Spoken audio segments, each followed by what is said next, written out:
নমস্কার, বঙ্গনাট্য কথার একাদশতম পর্বে আপনাদের সবাইকে জানাই স্বাগত। আহ কথা ছিল যে বেশ কিছুদিন পরে বঙ্গনাট্য কথার ২য় পর্যায়ে নিয়ে আসবো। কিন্তু আ অদ্ভুতভাবে এই উৎসবের ঠিক আগেই, চর্যাপদ উৎসবের ঠিক আগেই আমরা আবার বঙ্গনাট্য কথা নিয়ে চলে এলাম। ফলত এটা ২য় পর্যায় বলবো নাকি ১ম পর্যায়ের এক্সটেনশন একটা পার্ট বলবো আমি জানি না। কিন্তু খুব অল্প সময়ের প্রিপারেশন এ হঠাৎ করে আসা। তার বেশ কিছু কারণ রয়েছে। কারণ ১ম কথা তো আমাদের উৎসব রয়েছে। উৎসবের কথা আপনাদেরকে বলার রয়েছে যে ১০, ১১, ১২ই ডিসেম্বর পশ্চিমবঙ্গ ৭ টি অ্যা বিশিষ্ট নাট্য দলের নাটক নিয়ে পশ্চিমবঙ্গের বিভিন্ন জায়গা থেকে বিভিন্ন পরিচালকরা আসছেন। তাদের নাটক নিয়ে রয়েছে আমাদের এই চর্যাপদ উৎসব। এবং ঠিক যেমন ১০, ১১, ১২ তে আমাদের উৎসব এবং ১১ তারিখে চর্যাপদের নতুন নাটক 'আমি শুধু ফোন করতে এসেছিলাম' হচ্ছে। ঠিক তেমনই আমাদের খুব প্রিয় আহ আমাদের নাট্যজন যারা, তাদের অনেকের নতুন, নতুন নাটক নির্মিত হচ্ছে এই সময়। কারণ কোভিড এর পরে অনেকটা দিন আমরা হয়তো কিছু করতে পারিনি। এবং আ এই সময়টাতে কোভিড এর সময়টাতে মানে ২ রকম জিনিস হয়। একটা হচ্ছে অলস মস্তিষ্ক শয়তানের বাসা। আর অলস মস্তিষ্ক যেমন শয়তানের বাসা হয়, তেমন ওই সময়গুলোতে যাদের অলস মস্তিষ্ক নয়, যাদের মস্তিষ্কটা সবসময় সচল থাকে, তারা কিন্তু এই সময় ক্রিয়েশন এর কাজগুলো, ক্রিয়েটিভ কাজগুলো করে গেছে। এবং যার ফলস্বরূপ এই সময় বহু নতুন, নতুন নাটক আসছে।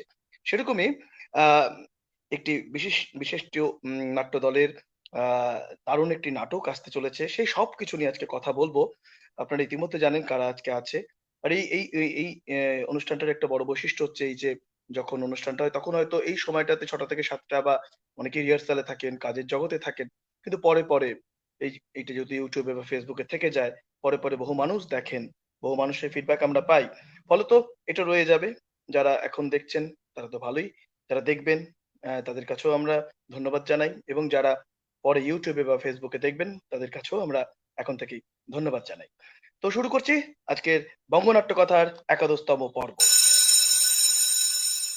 বারে বারে থিয়েটারে ঝরঝমর হেরে গিয়ে উঠে দাঁড়ায় ঝরঝমর দিবারাত্রির কপলে খেয়ে ঝরঝমর সেমিনারে নাট্যমেলায় ঝরঝমর।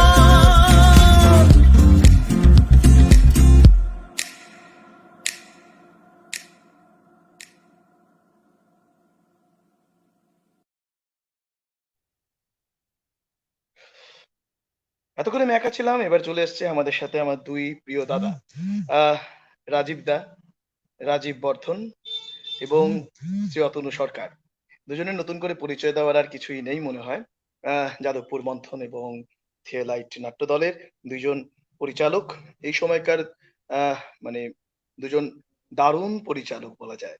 যাদের কাছ থেকে আমরা শিখি প্রতিনিয়ত, যাদের কাছ থেকে আমরা অনুপ্রাণিত হই, সেরকম ২ জন মানুষ রয়েছেন আমাদের সঙ্গে। তো আমি একটু শুরু করার আগে তোমাদের দুজনকে বলি, তোমরা যদি চাও তোমাদের আ আমি লিঙ্কটা তেমন হলে WhatsApp এ পাঠিয়ে দিচ্ছি। তোমরা একটু যদি শেয়ার করতে চাও, তোমরা শেয়ার করে আসো। যদি চাও তো। আ আমাদের আসানসোল চর্যাপদের যে Facebook টা আছে অ্যাকাউন্টটা সেখান থেকে এটা যাচ্ছে। আমি তোমাদের লিঙ্কটা পাঠিয়ে দিচ্ছি তাহলে WhatsApp এ। বন্ধুরা একটু অপেক্ষা করুন, আমরা একটু গিয়েই ফিরে আসছি। আমি লিঙ্কটা পাঠাচ্ছি।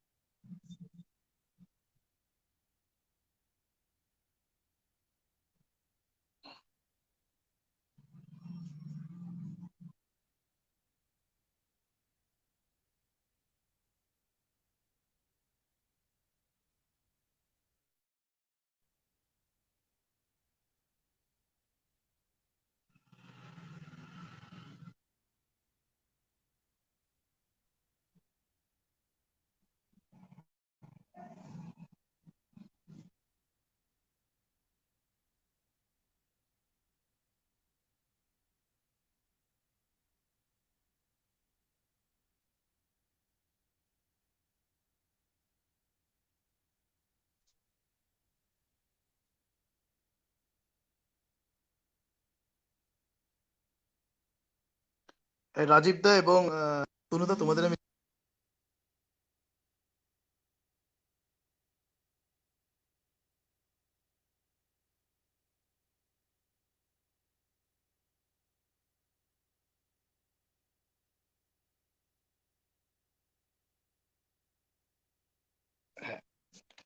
আমি তোমাদের হোয়াটসঅ্যাপে পাঠিয়ে দিয়েছি দাদা লিঙ্কটা। তো আমরা চলে এলাম বঙ্গনাট্য কথার একাদশতম পর্বে। আমার কথা কি শোনা যাচ্ছে? উম, কিছু একটা সমস্যা হচ্ছে মনে হয়।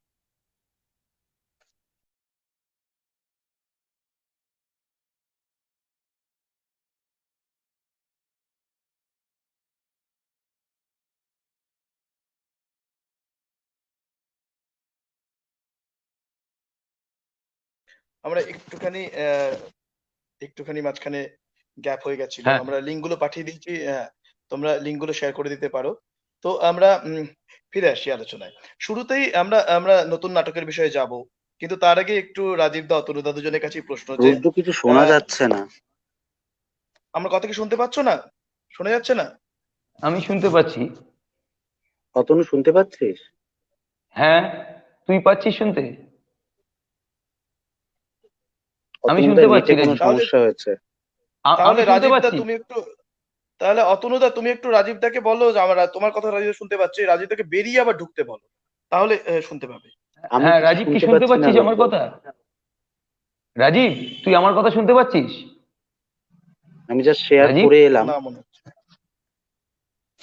রাজীব কি আমার কথা শুনতে পাচ্ছিস? Hello, hello. হ্যাঁ দেখো তো এবার রাজীব শোনা আমার কথা যাচ্ছে, এবার শোনা যাচ্ছে। হ্যাঁ হ্যাঁ, আমি শুনতে পাচ্ছি। রাজীব, শুনতে পাচ্ছিস কথা? মনে হচ্ছে রাজীব না। দা তাহলে বেরিয়ে ঢুকবে ঠিক, মনে হয় বেরিয়ে ঠিক ঢুকবে। আহ, আমি আমি অতনু দা কিচ্ছু তোমার শুনতে কাছেই যাই যে পাচ্ছি না। আমি শুনতে অতনু দা পাচ্ছি রাজীব, তোমার তোর কথা শুনতে পাচ্ছি। আমাদের কারোর রুদ্র, আমার কথাই কথা রাজীব দা শুনতে শুনতে পাচ্ছে পাচ্ছো? না। কিন্তু আমি পাচ্ছি তোমাদের পাচ্ছি কারো কথা দুজনেই শুনতে পাচ্ছি। পাচ্ছি না। এই তুমি একটু বেরিয়ে দেখতো গিয়ে এটা কি ঢোকো, হলো। বেরিয়ে গিয়ে ঢোকো। না, রাজীব দা তুই ভলিউম তো বেরিয়ে গিয়ে হাতই ঢোকো। দিইনি, এই যে ভলিউম ইয়ে রয়েছে।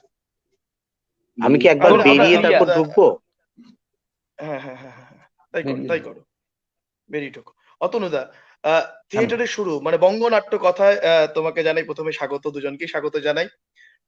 বাংলার নাটক তোমরা হয়তো কলকাতা কেন্দ্রিক থিয়েটার চর্চা করো, কিন্তু এইটা কিন্তু কলকাতা কেন্দ্রিক থিয়েটার চর্চার একদমই জায়গা নয়, এটা একদম বাংলার থিয়েটারের কথা। কারণ আমরা মনে করি যে থিয়েটার মানেই তোমাদের সাথে আগেও অনেক কথা হয়েছে এবং তোমরা তাতেই বিশ্বাস করো যে বাংলা থিয়েটার কোনো সীমার মধ্যে বাঁধলে হবে না, আসানসোলের থিয়েটার, কলকাতার থিয়েটার এরকম নয়। বাংলার থিয়েটার মানে বাংলার থিয়েটার। কলকাতায় দাঁড়িয়ে থিয়েটার করছো। কি মনে হয় যে বঙ্গনাট্য কথায় এই যে অনুষ্ঠান, সেখানে এসে প্রথমেই তোমার কেমন লাগছে? সবার আগে ধন্যবাদ জানাই রুদ্র এবং আসানসোল চর্যাপদকে, যাদের উদ্যোগে এই আয়োজন, এবং সেই সঙ্গে এমন একটা সময় ওরা করছে যেখানে তোমাদের ফেস্টিভ্যাল আর কয়েকদিন পরেই, সেই নাট্যোৎসবের মুখেও তোমাদের দাঁড়িয়ে এই আয়োজন, তার জন্য আমার এবং থিয়েলাইটের পক্ষ থেকে তোমাদেরকে অনেক সাধুবাদ, কৃতজ্ঞতা। গলা খুব ভাঙা, বুঝতে পারছি, টানা রিহার্সাল চলছে এই সময় দাঁড়িয়ে। একদম খুব একদম। স্বাভাবিক। সবার আগে একটা ছোট্ট সংশোধন করি, যদিও দলটা এবং আমার সবকিছু কাজের জায়গা মূল কেন্দ্র কলকাতা হলেও, যদি আমার কাজের সঙ্গে যারা অভ্যস্ত বা জেনে থাকে তারা আমার মূল কাজটা মফস্বল কেন্দ্র করেই এবং গোটা বাংলা জুড়ে। তো একদমই তাই। সেক্ষেত্রে দাঁড়িয়ে এইরকম একটা অনুষ্ঠান, যেটা সারা বাংলা শুধু নয়, এই সোশ্যাল মিডিয়ায় সারা ভারতবর্ষ এবং তার বাইরের লোকজনও দেখেন, আমাদের বন্ধু বান্ধবরা দেখেন, একদম। সেই রকম একটা পরিসরে আজকে আমি এবং রাজীব এই অনুষ্ঠানে এসে উম, ভালো লাগাটাই শুধু একমাত্র নয়, আমরা কিছু সমৃদ্ধ হব এবং এই আলোচনার পরিসর আরো ছড়িয়ে যাবে, এই আশা করি। সেই জন্যই আবারও একদমই। কৃতজ্ঞতা রুদ্র, সায়ন্তী সহ টিম আসানসোল চর্যাপদকে। একদম আমিও তোমাদের প্রতি কৃতজ্ঞ যে তোমরা আজকে এই অনুষ্ঠানে এসেছো এবং তোমার নতুন নাটক নিয়েও আজকে আলোচনা করবো। আমি বারবার করে নতুন নাটকটার কথা এই কারণেই বলছি, কারণ ওটার প্রতি আমার খুব আগ্রহ। কারণ যেই লেখকের নাটক এবং যে বিষয়ের নাটক, মানে ছোটবেলা থেকে সেসব গল্প পড়েছি এবং একটু কিশোর বয়সে এসে এই গল্পগুলো পড়া। হ্যাঁ, তো রাজীব দা, আহ অতনু দা, তুমি, রাকেশ দা, এই যে তিনজনে মিলে যে নতুন নাটক করছো, আবারও বলছি এক্ষুনি আসবো না, আসছি। কিন্তু এই তোমাদের থিয়েটার জার্নি গুলো, এই বন্ধুত্ব গুলো শুরুটা হলো কি করে? বা এই যে অভিদা, দেবাশিস দা, এই যে তোমাদের যে এই যে জাহান্নামের সমাচার, এই যে টোটাল যে তোমাদের একটা টিম, এই বন্ধুত্ব থিয়েটারে তো বন্ধু পাওয়াটা বড় দুষ্কর। সেখানে দাঁড়িয়ে তোমাদের এই ৫-৬ জন বন্ধু একসাথে হওয়া, এই প্রক্রিয়াটা, এই রহস্যটা কি? এটাকে থিয়েটার করতে করতেই? নাকি রহস্য থিয়েটারের বাইরে কিছু অন্য কোনো নেই, পরিকল্পনা? যেটা আছে সেটা হচ্ছে রোমাঞ্চ।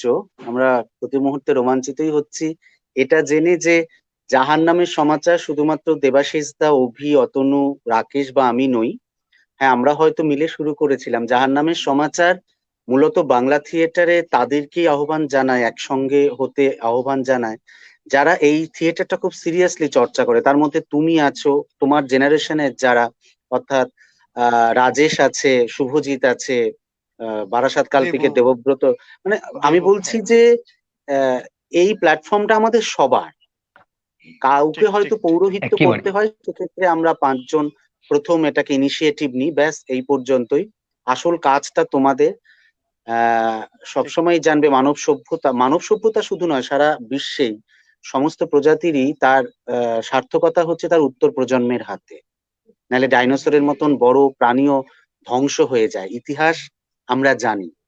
সেক্ষেত্রে এই ঠিক, ঠিক, জাহান্নামের সমাচার ছোট্ট একটা জায়গা, এটা ধ্বংস হতে 3 মিনিটও লাগবে না, যদি না উত্তর প্রজন্ম অর্থাৎ তোমরা এর হাল ধরো। আমরা সূচনা করে ঠিক। দিলাম মাত্র, এরপর তোমাদের একদম, দায়িত্ব। একদম। তো সেই জায়গা না, থেকেই আমরা আবারও বলি, আমরাও হ্যাঁ। একইভাবে আমরাও, তুমি হ্যাঁ জানো মানে একেবারে এটা, যে একইভাবে আমাদের যে সার্কেলটা, আমরাও একইভাবে একসাথে সম্পৃক্ত থাকার চেষ্টা করি একইভাবেই। এই যে থিয়েটারে বন্ধু হয় না, এই সংজ্ঞাটাকে কোথাও ভেঙে দেওয়ার চেষ্টা একটা করছি হয়তো কোথাও। এবং হ্যাঁ আমি আমরা খুব সেই জায়গাটা ভাগ্যবান কথাটাই অতনুদা। বলতে যাচ্ছিলাম, যে আমাদের আসলে, যে তুমি যেটা দিয়ে শুরু করলে 5 জনের বন্ধুত্ব কি করে হলো, আমাদের বন্ধুত্ব হয়নি মানে আমরা ডেকে চল অতনু বন্ধু হই এইরকম জায়গা থেকে আমরা হ্যাঁ, হ্যাঁ, একদম বন্ধুত্বটা করি। আমাদের মূল সূত্র ছিল হচ্ছে থিয়েটার। থিয়েটার আছে ঠিক, তাই ঠিক। আমরা আছি, থিয়েটার না থাকলে হয়তো আমরা থাকতাম না। এই জায়গা একদমই, থেকেই একদমই, জাহান্নাম তৈরি। এবং তুমি জানো যে একদমই। মানে গেল বছরগুলোতে আমরা আমফান বা কোভিড এর জন্য যে একটা মানে কি বলবো, সারা পৃথিবীতেই কোভিড এর জন্য যে ধ্বংসলীলা নেমে এসছে, বা আমাদের এখানে বিশেষ করে সেই মুহূর্তে সেই সময় আমফান একটা বড় আকার নেয়, তার জন্য অনেকেই গৃহহীন হয়, খাদ্যহীন হয়। মানে সেই জায়গা থেকে তোমরা যারা, মানে সারা পশ্চিমবঙ্গ পাহাড় থেকে সাগর অব্দি, তোমরা আমাদের পাশে এসে না দাঁড়ালে তো এই প্ল্যাটফর্মটার একেবারে কোনো এক্সিস্টেন্সই ছিল না। তো কাজেই ঠিকই, ঠিকই, ঠিক। আবারও বলছি, এটা 5 জনের নয়, এটা আমাদের প্রত্যেকে, প্রত্যেকে যারা আমরা একদমই। সিরিয়াসলি থিয়েটার চর্চা করতে চাই। একদিন হঠাৎ করেই অভির একটা ইন্টারভিউ সেশন চলছিল, যেখানে অতনু, আমি, দেবাশিস দা, সুপ্রিয় ছিল, সুপ্রতিম ছিল, হ্যাঁ, হ্যাঁ। আমরা মিলে একটা ইন্টারভিউ সেশন হয়। এবং তারপরে ওই যাকে বলে আর কি, অভিজ্ঞতা ছিলেন সঞ্চালক হিসেবে ভাবনা হুম থিয়েটারে। তো সেই জায়গা থেকেই অভি একটা প্রস্তাব দেয় এবং আমি, অতনু, সুপ্রতিম আমরা সব আগ্রহ দেখাই, এবং সেই জায়গা থেকে আস্তে আস্তে আজকের জাহান্নাম, আজকের আমাদের কর্মকাণ্ড, আমাদের ব্যক্তিগত দল, অর্থাৎ আমার নিজের দল মন্থন বা অতনু থিয়েলাই, আমরা আমাদের কাজ করার পাশাপাশি চেয়েছিলাম আরেকটু বড় অর্থে, বৃহত্তর অর্থে থিয়েটারকে দেখার চেষ্টা করবার, অনুশীলন করবার। হ্যাঁ, আমাদের এটা অস্বীকার করার কোনো জায়গা নেই যে অভি চক্রবর্তী, অশোকনগর নাট্যমুখের অভির এখানে অনেকটা বড় ভূমিকা। মানে এক্ষেত্রে বলা যায় যে এই পুরো কর্মকাণ্ডের যদি কেউ পুরোহিত থেকে থাকে সে অভি। অভি আমাদের অবশ্যই। আহ মানে উৎসাহ দেয়, উস্কে দেয়। আর আমরা ওই থিয়েটারের কাজ বলে আমরাও, মানে অতনু, আমি, রাকেশ, দেবাশিস এখন ঝাঁপিয়ে পড়ি। সুপ্রতিম প্রথম ঠিক, ঠিক। মানে একদম শুরুর সময় আমাদের সঙ্গে ছিলেন, তারপরে কিছু মানে থিয়েটার দর্শনের জায়গা থেকে ও এই প্ল্যাটফর্মটায় মানে থাকতে আপত্তি জানায়। কিন্তু আবারও বলি, সুপ্রতিম কিন্তু আমাদের সঙ্গেই আছে। এমন নয় যে একদম জাহান ঠিক, নামে প্ল্যাটফর্মে নেই বলে ও নেই, তা নয়। যেভাবে তুমিও আমাদের সঙ্গে আছো, সেভাবে সুপ্রতিমও সঙ্গে আছে। একদমই, সেই জায়গা একদমই। থেকে ঘুরতে ঘুরতে ঘুরতে ঘুরতে আজকে একদম এই মুহূর্তে এসে একটা ট্রায়ও ফর্ম করেছে। মানে আসলে ফোরামের মধ্যে ফোরাম, ঘরের মধ্যে ঘর বলে না, ঠিক সেই রকম। আজ রাকেশ, অতনু এবং রাজীব, এটা এমন কোনো ঘটনা নয়, আসল ঘটনা হচ্ছে রাকেশ এবং অতনু, একজন নাট্যকার এবং একজন নির্দেশক, নাট্যাচার্য, এই দুজন আমরা অনেকে মিলে সেই কাজটা করছি।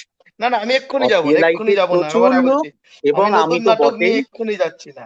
আমি নতুন নাটক নিয়ে এক্ষুনি যাব না। তুমি নতুন নাটকে ঢোকার চেষ্টা করছো। আমি ঢুকতে দেব না। দাঁড়াও।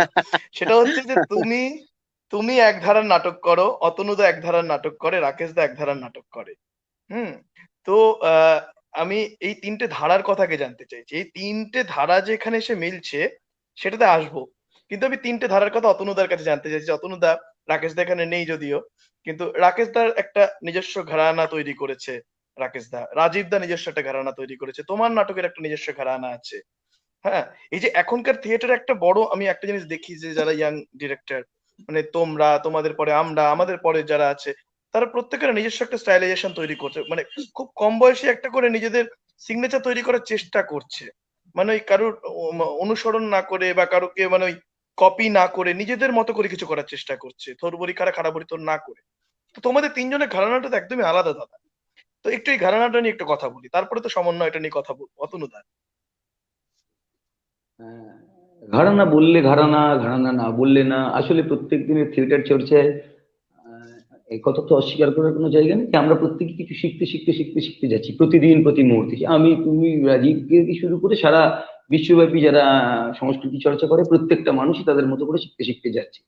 এখন আমাদের এই থিয়েটার প্ল্যাটফর্মে মূলত বাংলা কেন্দ্রিক যে নাট্য চর্চা, আমি এক্ষুনি সর্বভারতীয় স্তরের জায়গায় যাচ্ছি না, সেই নাট্য চর্চায় প্রত্যেকটা লোক তার মতো করে, আমরা প্রত্যেকে চাই যে জীবিতকালে কিছু রেখে যাওয়ার, মানে রেখে যাওয়ার, যদি আমাদের পরবর্তীতে তা নিয়ে বিন্দুমাত্র কোনো আলোচনা হয় বা কারোর কোনো কাজে লাগে, মূলত ওই পরের প্রজন্ম আরো তারপরের প্রজন্ম এইভাবে যদি কারোর কাজে লাগে, সেখানে খুব স্বাভাবিকভাবেই রাকেশ নাটককার এবং নির্দেশক হিসেবে তার একটা চলন তৈরি করেছে। ও বিশেষত একটা অ্যান্ড্রোজেনি নিয়ে কাজ করে, যেটা বাংলায় এখন বিশেষভাবে পরিচিত। পুরোপুরি না হলেও রাজীবের নাটকেও একটা অ্যান্ড্রোজিনের ধারা আমরা লক্ষ্য করি সেই সুনমনসা কথা থেকেই। তার বাইরেও রাজীবের নিজস্ব কিছু চলন আছে। এখন আমি রাজীবকে সেই অর্থে কোনো ঘরানায় যদি আমি না ফেলি যে শুধুমাত্র এরকম একটা সেমি অ্যান্ড্রোজেনি বা একটা প্রো অ্যান্ড্রোজেনি এরকম কোনো ঘরানা না, কি জেনারেল থিয়েটার করার জায়গায় এইরকম আমার ক্ষেত্রেও বিশেষ বিশেষ সময় একটা সময় বলা হতো আমি খুব কোরিওগ্রাফি ওরিয়েন্টেড কাজ করতে ভালোবাসি, এবং সেই জায়গায় দাঁড়িয়ে ওর নাটক মানে কিছু কোরিওগ্রাফ। তারপরে এসে গেল সেখান থেকে আমার প্রোডাকশন মানেই একটা শিশু মনস্তত্ত্ব নিয়ে কাজ করার জায়গা। এরকম বিভিন্ন সময় বিভিন্ন ভাবে আখ্যায়িত হয়েছে। আমি কোনোটাতেই ব্যথিত নই, বরঞ্চ আনন্দিত। এবং আসলে আমাদের যতগুলো ওই সেই কোথাও শত ফুল বিকশিত হোক সেই মানসিকতা থেকেই হয়তো খানিকটা বিভিন্ন জায়গায় বিরাজ করার প্রয়াস চালিয়ে গেছি। সেখানে রাজীবের যে নাটক নিয়ে আজকে, এই রাকেশের যে নাটকটা আমরা করতে চলেছি বা যেটা নিয়ে আজকের একটা আলোচনার খানিকটা অবকাশের জায়গা থাকছে, এটা রাকেশ লেখে প্রায় আজ থেকে 10 বছর আগে। যে কোনো কারণেই হোক ও হয়তো দু একটা দলে পড়েছে, কেউ করেনি। খুব স্বাভাবিকভাবেই প্রশ্ন উঠতে পারে রাকেশ নিজে কেন করেনি। আমার মনে হয় এই উত্তরটা রাকেশই ভালো দিতে পারবে। আমার জানা নেই রাকেশ কেন করেনি। ওর মনে হয়নি যেটা ওর দলের জনার যে এরকম সেই রকম কোনো নাটক হতে পারে বলে। এবং খুব প্র্যাকটিক্যালি এখানে অ্যান্ড্রোজিনি যে ধরনের রাকেশ নাট্যচর্চা করছে বিগত 5-6 বছর ধরে, সেই রকম কোনো অবকাশই নেই। এখানে নেই। এবার এই নাটকটা রাকেশ যখন পড়ায় আমাকে আমাকে আমাকে আমাকে আমার কাছে পড়ে আজ থেকে বেশ কয়েক মাস আগে, একটা নাটক কেন বাঁচবো যে কোনো ক্ষেত্রে, যে কোনো নির্দেশক না, বা যে তোমাকে কোনো যখন দল। নাটকটা পড়িয়েছিল, তোমাকে যখন নাটকটা পড়িয়েছিল তখন কি মানে তুমি করবে বলেই পড়িয়েছিল নাকি এমনি মানে না না না না, এমনি খেলাচ্ছিল? এমনিই পড়েছিল, এমনিই পড়েছিল। আসলে আমাদের আলোচনায় বিভিন্ন রকম শেক্সপিয়ার নিয়ে আলোচনা হচ্ছে, একদম বাদল সরকার নিয়ে আলোচনা হচ্ছে, মোহিত চট্টোপাধ্যায় নিয়ে আলোচনা হচ্ছে, তেমনি এই গল্পটা নিয়েও আলোচনা হচ্ছে। এখন খুব স্বাভাবিকভাবেই আমার মনে হয় প্রত্যেকটা বাঙালি সাহিত্যপ্রেমী, বা যদি সে সাহিত্যপ্রেমী নাও হয়, কদাচিৎ কোনো গল্পের বই বা উপন্যাস পড়ে থাকেন, তবুও তার কাছে কেউ একবার পড়ে থাকলে শরদিন্দু বন্দ্যোপাধ্যায় বাংলা সাহিত্য প্রেমীদের কাছে একটা খুব আকর্ষণীয় নাম, এই কথা স্বীকার করার কোনো জায়গা নেই আমার মনে হয় সবার কাছে। আর আমরা যারা শরদিন্দু বলতেই শুধুমাত্র ব্যোমকেশ সেটাকে ব্র্যাকেট করে রেখেছি, তার আমি বলতে ঐতিহাসিক যাচ্ছিলাম, উপন্যাস যারা ঐতিহাসিক উপন্যাস এটাই বলতে পড়েছে তারা মনে যাচ্ছিলাম। হয় সেখান থেকে অনেক ঠিক বেশি ঠিক। আকর্ষিত। তো ঠিক এবং ওইটা যেভাবে ঐতিহাসিক উপন্যাসটা একটা আলাদা পার্টই, একটা আলাদা মানে ওনার সমগ্র তো ঐতিহাসিক উপন্যাসটা আলাদাই মানে আলাদা পার্ট একটা বই, একেবারে, বই হিসেবে। তো প্রাথমিকভাবে যখন শরদিন্দু বন্দ্যোপাধ্যায়ের চুয়া চন্দন এই গল্পটা পড়ে, বললো একটু শুনবি? আমি হ্যাঁ, কেন শুনবো না। আমার চুয়া চন্দন গল্পটা পড়া খুব ভুল না করলে 97-98 সালে। সদ্য কলেজ পাস করে ইউনিভার্সিটি ঢুকবো সেই রকম সময় পড়া, এবং সেই পড়াটার একটা ছবি, একটা ভালো লাগা রয়েছে। তারপর এইটা যখন ও বললো নাট্যরূপ আমি আমার করা আছে, শোন শুনবি। আমি হ্যাঁ, কেন শুনবো না। আমার মনে আছে একটি রাত্রিবেলা, একটি বিশেষ দিন ছিল, সেই দিন আমি টেলিফোনে প্রায় 1.5-2 ঘন্টা ধরে আমি নাটকটা শুনি। এবং আমি শোনার পর ওকে পরের দিন বলি ফোন করে, তুই আমাকে স্ক্রিপ্টটা দে তো কয়েকদিনের মধ্যে। বললো কেন, কেন করবি নাকি? আমি না না, দে না। তো তারপরে বললো, আমি যখন ও যেদিনকে দিল স্ক্রিপ্টটা, সেখানে ওর একটা মজা করেই বললো, আরে এরকম জানিস অনেকে পড়েছে, কেউ পড়বে টড়বে না, প্রচুর খরচ টরচের ব্যাপারের জায়গায় দাঁড়িয়ে অনেকেই পিছিয়ে এসছে, তুই করবি বলছিস এরকম, কেন করবি? কেন করবো সেটা, যেটা যদি আমরা 12 তারিখের থেকে শুরু করে পরবর্তী যত শো করব, দর্শক দেখবেন কেন করলাম, সময়ের প্রয়োজনে করলাম, বা আমার কি ভাবনা ছিল, কোন ভাবনার জায়গায় দাঁড়িয়ে, সেইখান থেকে সূত্রপাত। সেই সূত্রপাত তখন মনে হলো যে ওর এটাকে নিয়ে কাজ করতে করতে এগোই। প্রাথমিকভাবে আমার কোনো পরিকল্পনা একেবারে শুরুর দিকে রাজীব কি ছিল না। খুব স্বাভাবিকভাবেই যখন চরিত্রগুলোর কথা মাথায় আসছে আসছে আসছে, যা একজনের কথা ভাবছি, সে কথা বললো, বলে সে তার একটা ডেট ক্লাস করলো। আসলে নাটকটা নামার কথা ছিল হয়তো নভেম্বরে, নভেম্বর মাসে নামতো, কিন্তু নভেম্বর মাসে সে আরেকটি প্রযোজনায় ব্যস্ত, নতুন নাটক নামছে। সেক্ষেত্রে ও একটু সময় নিল। বললাম না, আমার তো সময় নেবার কথা না, আমি এইভাবে একটা পরিকল্পনা করেছি, এইভাবে প্রস্তুতি করছি। দেন অ্যান্ড দেয়ার আমার প্রথম নামটাই যেটা মাথায় আসে, চোখ বন্ধ করে, সেটা হচ্ছে রাজি। মানে আমার মনে হলো যেটা আমি ওকে লেট করলাম, ওকে কেন ও অপশনে এলো, প্রথম চয়েসটাই হতে পারতো রাজীব। কেন হয় না, এইটা ঘটে যায়, হয়তো ভালো হয়েছে একদিকে, হয়তো ওকে প্রথমে ভাবলাম, পরে নিতাম না, তাহলে অন্য কিছু ঘটে যেত, হয়তো তাহলে মিস করতাম, এই জায়গা থেকে মিস করতাম। ও আমার বন্ধু, এটা একটা পরিচয়, কিন্তু সব থেকে বড় কথা হচ্ছে একজন ভালো মানুষ, ভালো অভিনেতা তো বটেই, ডেফিনেটলি। একজন টিম ম্যান, যাকে নিয়ে কাজ করতে গেলে যে কোনো নির্দেশক নির্দ্বিধায় পরম শান্তিতে কাজ করে। এবং আমার যাই মনে হোক, হয় সেটা রাজীব কোনো দা, মতে মানে তোমাদের তোমাদের বন্ধুদের মধ্যে মানে রাজীব দাই সব থেকে গোছানো মনে হয় আমার। মানে একেবারে। যেহেতু রাজীব দা যেহেতু একটা প্রকাশনা সংস্থা চালাচ্ছে, অত ভালো ভালো উৎকৃষ্ট মানে বই বার করছে, সুতরাং ওই যে গোছানো একটা বইকে যে গোছাতে পারে। হ্যাঁ, আমাদের যেমন নাট্য পত্রিকা প্রকাশ পায়, আমি প্রথম 1-1.5 বছর করেছিলাম, তারপরে আমি আর হাত দিইনি, দলের ছেলেমেয়েরা করে। পারি না মানে, সেখানে ওই মাথা ঠান্ডা রেখে বই যে প্রকাশ করতে পারে, সে সব পারে আমি মনে করি। সব থেকে গোছানো রাজীব। তো আমি রাকেশকে বলি পরের দিন, রাকেশ আমার চরিত্রটা রাজীব করবে। বলছি কি বলছিস রে, এই রাজীব করবে কেন, রাজীব করবে? তো বলে টোলে ঘন্টা দুয়েক পর ফোন করে বলে, দারুণ ভেবেছিস তো, এটা হতে পারে। হ্যাঁ হ্যাঁ, আমি চোখ বন্ধ করে রাজীবকে ভাবা যায়। এবার আমার কপাল পুড়লো, মানে আমার কপাল পুরোর থেকে ওর ওর শরীর পুড়লো। বেচারি অসুস্থ হলো এমন একটা হ্যাঁ। মানে রোগে, এই জন্ডিস নিয়ে প্রায় বেশ কয়েক মাস ভুগলো। হুম। কিন্তু আমি ডিটারমাইন্ড, আমি ওকে ছাড়া করবো না কাজটা। তার কারণ আমার যে ছবি, তার থেকে আমি এতটুকু টলতেই পাচ্ছি না। এই চরিত্রটার বিকল্প আমি কাউকে পাইনি। আমি অভিনেতা আর মানে যাদের বক্স টক্স আছে এরকম কাউকে হয়তো পেতে পারতাম, কিন্তু চরিত্রের প্রয়োজনে সেটা আমি রাজীব ছাড়া কাউকে ভাবিনি। তাই জন্য ওর জানিলাম, আগে তুই সুস্থ হ না, তুই সুস্থ হবি যাবে, তবে আমি প্রযোজনা করবো। তাতে 1 মাস হবে, কারণ আমি জানি ওর থেকে কি পেতে পারি। বিগত দিনে ওর কাজ দলীয় পরিসরে এবং বা মিনার্ভা রেপার্টরিতে যা দেখেছি, তাতে ওর পোটেনশিয়ালিটি নিয়ে তো আমার কথা বলার কোনো জায়গাই থাকে না। আর দিনের শেষে সেও একজন নির্দেশক। এইবার এইটা না একটা অদ্ভুত সমাপতনই বলবো আমি। আমাদের কারোরই জানা ছিল না এই কাজটা রাকেশ একটা লিখবে, সেই প্রোডাকশনটা আমি নিয়ে কাজ করতে যাব, আর রাজীবকে অভিনেতা হিসেবে পাবো। এটা কোথাও ঘটে গেছে, এর জন্য কোনো পূর্ব পরিকল্পনা বা এরকম কিছু নেই। এটা খুবই কাকতালীয়। এই রাজীব কি বলি, যে এইরকম মানে আমরা কেউ কি কোনোভাবে এবার ভেবেছিলাম রাজীব যে দার এরকম কাছে একসাথে চাই, কাজ। রাজীব দা কি মনে হয় যে চুয়া চন্দনের মতো গল্প, হ্যাঁ, এবং বহুল পাঠিত গল্প, মানে যারা পড়তে ভালোবাসে অবশ্যই তারাই, মানে শরদিন্দু ভালোবাসলেই তো হবে না। শরদিন্দু মানে যেটা বললো অতনুদা, আমারও একই কথা যে শরদিন্দু মানে ব্যোমকেশ। ব্যোমকেশ বললো, ব্যোমকেশের কিছু গল্প, আবার সব গল্পও নয়, ব্যোমকেশের কিছু গল্প আমরা কোট করে রেখেছি যে এই গল্পগুলো, সেখানে শরদিন্দু যে এই যে অনবদ্য গল্প চুয়াচন্দন, তাতে এরকম একটা চরিত্র কতটা চাপে রয়েছে রাজীব বর্ধন। পরিচালকের চাপে আছি বকাবকি অন্য খাচ্ছে কারণে, নাকি সেটা নাটককারের হচ্ছে বকাবকি খাচ্ছে? না না, চাপে আছি অন্য কারণেই। সেটা ওই অতনুর কথা থেকেই পরিষ্কার যে আসলে অতনুকে এখানে আলাদা করে কিছু বলার নেই, ও আমার বন্ধু, আমি সেই স্পেসটা ওর থেকে পাবোই। কিন্তু থিয়েলাইট এন্টায়ার টিম যেভাবে মানে ধরো আমি প্রায় 2.5 মাসের মতন শয্যাশায়ী ছিলাম আমার জন্ডিস বা হেপাটাইটিস বি নিয়ে, সবটা নিয়ে।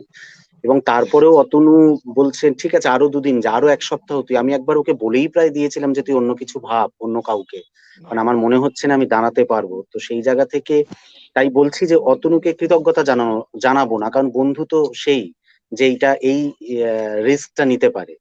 কিন্তু অতনু তো একা নয়, অতনুর টিম থিয়েলাইট এমন একটা টিম যেটা একেবারেই গণতান্ত্রিক পদ্ধতিতে চলে, সবার মতামতের সমান গুরুত্ব দিয়ে চলে।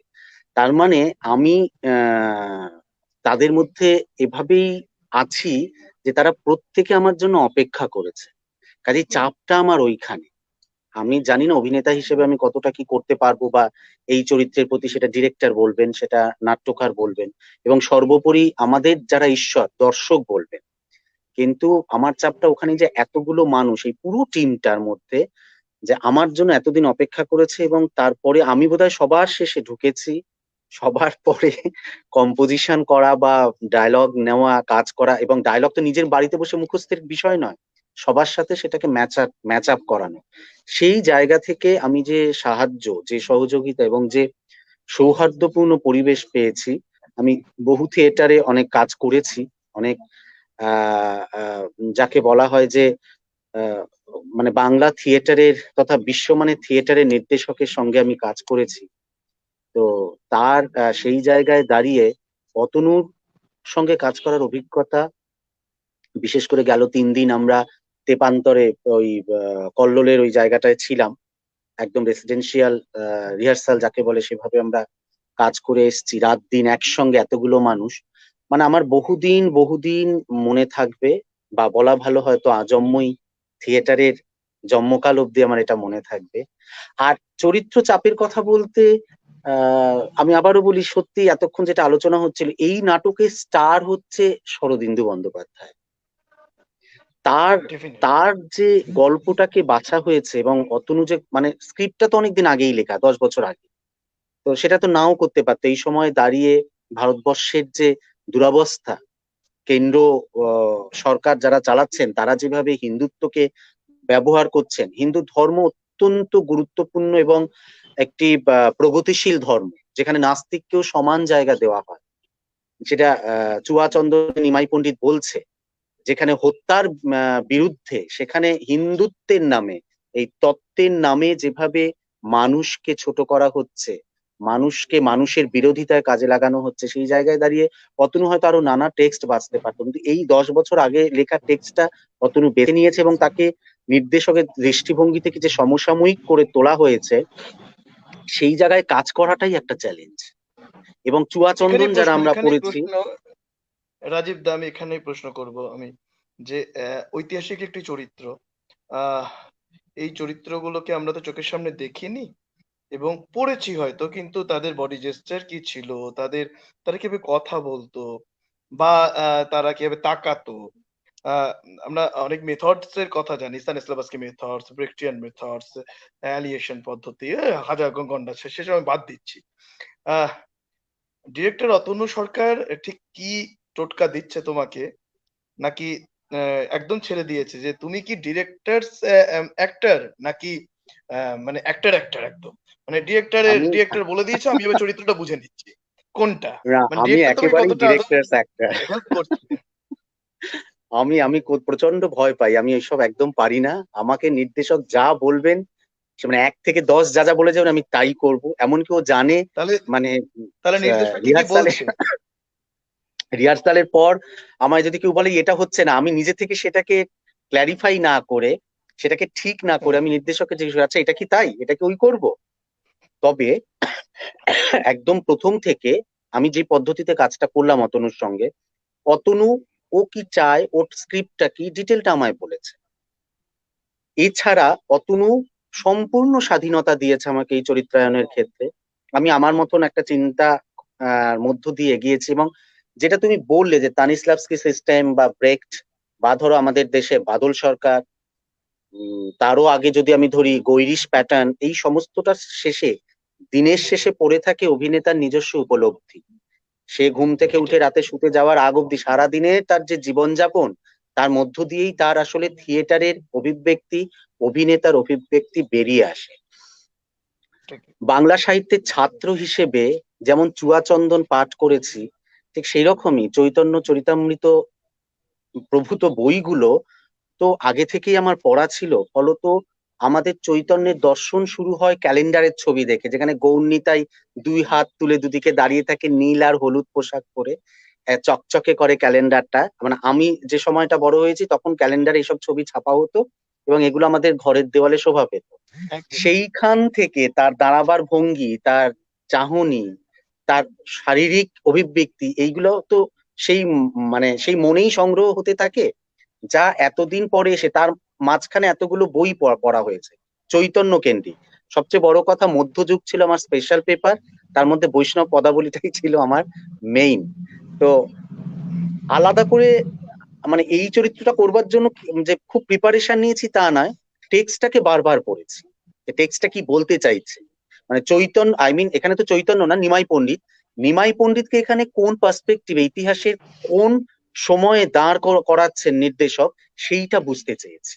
সেটা বুঝে এবার বাকিটা নির্দেশক বলবেন যে সেই আমার অভিব্যক্তিতে কেমন হচ্ছে, আর বলবেন জনতা জনার্দন। অতনুদা, অতনুদা, হুম। নিমাই পণ্ডিত কি চুলদাড়ি কাটছে? এটা থাক না, মানে এটা যদি সবটা এরকম বলে ফেললে না, তাহলে আর কিন্তু ওই 12 তারিখ অব্দি ওই ওই দিনের চমকটা থাকবে ওটা না। ওটা 12 হতেই পারে তারিখের যে জন্য এরকম, থাক। হ্যাঁ, আচ্ছা, বেশ দাড়িওয়ালা বেশ। নিমাই নামলো। নাটকে, এই নাটকটা যে হচ্ছে, এই নাটকে আহ, চরিত্র কতজন মোটামুটি, কাস্ট অ্যান্ড ক্রু কতজনের, বা শুধু তো রাজীব দা নয়, আরো অনেকে আছেন, তাদের কথা যদি একটু আচ্ছা, তুমি সবার কথাই পরিচালক হিসেবে এক তুমি। এক করে তো সবার আসবে। এই নাটকে প্রায় নয় নয় করে 16টা চরিত্র। আচ্ছা, মঞ্চে। সব কম ছোট বলে, হ্যাঁ, মঞ্চে 16টা চরিত্র। এবার রাজীব যেমন নিমাই পণ্ডিত করছে, তেমনি একইভাবে আমাদের সন্দীপন করছে, সন্দীপন চট্টোপাধ্যায়, মাধব রায়। সন্দীপন কম বেশি বাংলা থিয়েটারে পরিচিত। সেই সঙ্গে আছে শম্পা দাস সরকার, যেও একটি চরিত্র করছে। সেই চরিত্রের নামগুলো সবকটা বলে ফেললে এরা করছে অভিনয়। এবং একটি বিশেষ বেশ। চরিত্র, যে বিশেষ চরিত্র, এটা সেই চরিত্রটা প্রথম থেকেই গল্পে নির্দেশক 10 বছর, এই নাটককার 10 বছর আগে রেখেছেন। সেই চরিত্রটা করছে রঞ্জন বোস, যে দমদম শব্দমুগ্ধ এবং রাকেশ ঘোষের আহ, প্রধান সহযোগী অভিনেতা। সহধর্মিণী এবং অভিনেতা হিসেবে বিবেচিত হয়। সেই রঞ্জন বোস এখানে অভিনয় করছে। এর সঙ্গে এন্টায়ার টিম থিয়েলাইট, সকলের নাম বলে সময় নষ্ট করার জায়গা নেই, পুরো টিমটা কাজ করছে। এই নাটকের আলো করছেন দীনেশ পোদ্দার, মঞ্চস্থপতি নীল কৌশিক, মিউজিক করেছে স্যামসন মাথুর চক্রবর্তী, গান গেয়েছে ঋতুশ্রী চক্রবর্তী। এটা বড় টিম, মানে বড় টিম, প্রায় নয় নয় করে ধরলে 26-27 জনের একটা টিম কাজ করছে। এবং আমরা তোমার কল্লোলকেও খুব সাধুবাদ জানাবো, ওর এই স্পেসটা আমাদের যেভাবে ব্যবহার করলাম। হ্যাঁ, বল। কল্লোল দর্পণ, আমরাও আমরাও আমাদের বেশ কিছু নাটকের মানে ওই ওয়ার্কশপ প্রসেসেই আমরা কাজ করেছি, এবং অনবদ্য একটা পরিবেশ তো, মানে আর নিজে থেকেই যেন কাজটা উঠে আসে ওখানে, অদ্ভুত একটা পরিবেশ। একদম। আমি তো বলি কল্লোলদার তেপান্তর আমার সেকেন্ড হোম, আমি বারবার করে বলি। আর যেহেতু আমাদের পশ্চিম বর্ধমানের মধ্যেই, আমি খুব এক গর্বিত কল্লোলদার এই তেপান্তরের গ্রাম নিয়ে, আমি প্রচন্ড গর্বিত। আহ, আমি বলবো যে তোমার থিয়েটারের ক্ষেত্রে একটা কথা আগে শোনা যেত অতনুদা, আমি শুনেছি অন্তত, যে অনেক বেশি লোকাঙ্গিকের ব্যবহার, হ্যাঁ, লোকজ নানা উপাদানের ব্যবহার, মানে সেইটার থেকে কি এইবারে অতনু সরকার বেরিয়ে আসছে তাহলে? এখন লোক আঙ্গিক বলতে যদি, মানে আমি এই ফর্মটার ক্ষেত্রেই ধরি, যে তার যে চলন সেটা পুরোপুরি রাখলাম, নাকি কিছু লোকজ সামগ্রী ব্যবহারটাও লোক অঙ্কের একটা পার্ট হিসেবে ধরলাম, সেইটা ধরতে গেলে যে পুরোপুরি বেরিয়ে এলাম এমনটা আমিও বলবো না। কিন্তু একটা পার্ট তো বটেই, লোক অঙ্গিকে তো এই নাটকটা নয়, কিন্তু লোকজ সামগ্রীর যে ব্যবহার এবং সেই সময় জুড়ে এবং এই সময়টাকে ধরে তথাকথিত বাংলা, সেই সময়কার বাংলা এবং আজকের বাংলার যে একটা কোথাও ব্রিজা, সেটা তো তার একটা ছোট ছোট টুকরো তো আমাদের নাটকে দেখতে পাওয়া যাবে, কি সেই দেখার আচ্ছা, আমি অবকাশ রয়েছে। দুজনকে একটা প্রশ্ন জিজ্ঞাসা করছি যে ঐতিহাসিক নাটক মানে ডিএল রায় থেকে শুরু করে রাকেশ ঘোষ যদি আমি ধরলাম, এই একটা বিশাল স্প্যান, অনেকটা সময়, তার মধ্যে বহুজন আরো ঐতিহাসিক নাটক লিখেছেন। আমাদের প্রিয় ব্রাত্যদা ঐতিহাসিক নাটক লিখেছেন। আহ, এখন উপন্যাস লিখছেন। হ্যাঁ, তো একটা সময়ের উপরে আহা, অদমৃত কথা। তো মানে মানে বারবার করে উল্লেখ করতে হয় এই অদমৃত কথার কথা, অনবদ্য। তো এই যে একটা বড় সময় ধরে বিভিন্ন জনে এই নাটকগুলি লিখেছেন, মানে বিভিন্ন সময় ঐতিহাসিক নাটক লিখেছেন। তো কি মনে হয় যে সে গিরিশ যুগ বা ডিএল রায়ের সময়ের যে ঐতিহাসিক নাটক এবং রাকেশ ঘোষের ঐতিহাসিক নাটক, পরিকাঠামোগত ভাবে মানে লেখনের দিক থেকে শুরু করে তোমার পরিচালনা বা রাজীবদার অভিনয়, হ্যাঁ, এই সবটা কতটা মানে, যেহেতু ঐতিহাসিক নাটক সেই ক্ষেত্রেই বলছি যে কতটা পরিবর্তন হলো। মানে ধর কন্টেম্পোরারি টপিক নিয়ে কাজ হলে পরে তো তার সেট তার লাইট অন্যরকম হবে, কিন্তু ঐতিহাসিক নাটকের ক্ষেত্রে মানে বিষয়টা তো আলটিমেটলি পুরনো, মানে ইতিহাস কেন্দ্রিক। তো আঙ্গিকগতভাবে কতটা পরিবর্তিত হলো আমাদের বঙ্গনাট্য তোমার এই নাটকের হাত ধরে? না খুব বেশি মানে সমসাময়িক পরিসরে ফেলতে গিয়ে তাকে এমন কোনো জায়গায় নিয়ে যায়নি যেখান থেকে সেই সময়ের রসটা বঞ্চিত হয়। তার কারণ আমরা যত চাই করি না কেন, আমরা ইতিহাস বা সেই মিথ নিয়ে ঘাঁটাঘাঁটি করতে গেলে কোথাও একটা সেই পুরনো ছবিই চোখের সামনে ভেসে ওঠে। এখন সেই সময়টাকে এই সময়ের সঙ্গে একটা মেলানোর চেষ্টা করেছি আমরা, বলবো কি যে কেন বলছি করেছি, হ্যাঁ নিশ্চয়ই করেছি, কিন্তু চেষ্টা এই কারণেই দাঁড়িয়ে যতক্ষণ না পর্যন্ত সেটা জনতা দেখছে। এবং ওই যে কথাটা রাজীব বললো যে নির্দেশক করলো আমিও একটা করলাম, দিনের শেষে কিন্তু জনতা জনার্দন মানে সেই শেষ রায়টা দেবে। অবশ্যই আমার ভালো লাগার জায়গায় দাঁড়িয়ে আমি কাজটা করব, অভিনেতার ভালো লাগার জায়গায় দাঁড়িয়ে সে তার 200% দিয়ে কাজটা করবে, কিন্তু মানুষের হৃদয় ছুঁয়ে যাওয়া যতক্ষণ না পর্যন্ত না, সেইটা আমরা আমি ছুঁতে পাচ্ছি আমি ততক্ষণ বলি পর্যন্ত থাকবে। রাজীব দা, তোমরা সবাই নিশ্চয়ই মির্জাফর দেখেছো। তো মির্জাফর আমি দুবার দেখেছি নাটকটা, একবার একাডেমিতে দেখতে পেয়েছিলাম, একবার আসানসোলে বসেই দেখতে পেয়েছিলাম। তো মির্জাফরের অদ্ভুত একটা সংলাপ আছে মির্জাফরের মুখে, আমি কোট করতে পারছি না সংলাপটা লাইন টু লাইন, কিন্তু মোদ্দা কথাটা এটা ছিল, মির্জাফর একবার ওই সামনে নেমে আসছে, আহ সিঁড়ি দিয়ে নেমে এসে প্রোফাইল একটা আলোতে দাঁড়াচ্ছে এবং আলোটা পাট করে কেটে যায়। তো তার আগে সংলাপটা বলে যে আমাকে সবাই এখন মির্জাফর, আমাকে সবাই গালি দিচ্ছ, মনে মধ্যে কথা এটা। তো একটা সময় বাড়িতে বাড়িতে এই ইংরেজি মানে এই যে আজকে সবাই যে আমরা ইংরেজ হয়ে যাচ্ছি শিক্ষার ক্ষেত্রে, বাংলা ভুলে যাচ্ছি, সবটাই যে বিদেশি সংস্কৃতি থেকে ভাষা সবটাই গ্রহণ করছি। তো সেইটাকে কোথাও বলেছিল যে বাড়িতে বাড়িতে মির্জাফর তৈরি হয়। তো কোথাও যেন উম, কোথাও যেন আজকের সময়টা তো একদম তুলে ধরলো ওই নাটকটাতে। তো এই নাটকের ক্ষেত্রে আমি সংলাপ শুনতে চাইছি না অতটা, কিন্তু কোথাও কি এই নাটকের ক্ষেত্রে আমরা এই সময়টাকে পাবো? নিশ্চয়ই, আমার বিশেষ আমি করে আমি বলি আমি বলি সেটা হ্যাঁ, হচ্ছে যে রাজীব তুমি দা বলুন। হ্যাঁ। রুদ্রর কথা সূত্র যে ঐতিহাসিক নাটক নীল দর্পণ এবং এরকম দু একটা বাদ দিলে সাধারণ মানুষের নয়, রাজরাজদের কাহিনী আমরা সিরাজদৌল্লাই হোক, আলেকজান্ডারই হোক, এই সমস্ত আমরা শুনতে পাই। এবার ঐতিহাসিক কি তাহলে ক্লাসিক? কারণ তা তো চিরন্তন। ঐতিহাসিক নাটকগুলো দেখবে, এখানে একটা খুব সূক্ষ্ম পার্থক্য আছে। ঐতিহাসিক নাটকের মাধ্যমে আমরা আসলে সমসাময়িক কথাই বলতে চাই, সে সিরাজদৌল্লার মুখ দিয়েই হোক, মির্জাফরের মুখ দিয়েই হোক, কি নিমাই পণ্ডিতের মুখ দিয়েই হোক। কাজে সংলাপ না বলেও বলা যায় যে সেই কাজই তো ক্লাসিক, যা যা ঐতিহ্যের চিরন্তন। সঙ্গে সঙ্গে সমসময়কে তুলে ধরে। না হলে কেউ ম্যাকবেথ এখন আর করবে না। তো সেই জায়গাতেই এক্স্যাক্টলি মির্জাফর কোনোদিন ওই কথাটা কি বলেছিল কিনা আমরা জানি না। ওটাই তো নাটককারের কৃতিত্ব, হ্যাঁ, ওটাই তো নির্দেশকের সেটাই। কৃতিত্ব, যে তিনি হ্যাঁ, তাহলে ঐতিহাসিক এই নাটকও চরিত্রকে এইরকম কিছু রয়েছে, এই নাটকও তার মানে এরকম কিছু জাদুর ছোঁয়া নিশ্চয়ই রয়েছে। আমার তো মনে হয় জাদু তো সচেতন অতনুদা তুমি নির্দেশক হিসেবে। অতনুদা তুমি কি একটু সংলাপ বলতে দেবে না রাজবিদাকে? না, রাজীব সংলাপ একটু। বলতেই পারে, আসলে সেই আমরা তো কাঁকড়া। আমি এবার এটা নিয়ে রাজীব যদি কিছু বলার থাকে তাহলে বলবে।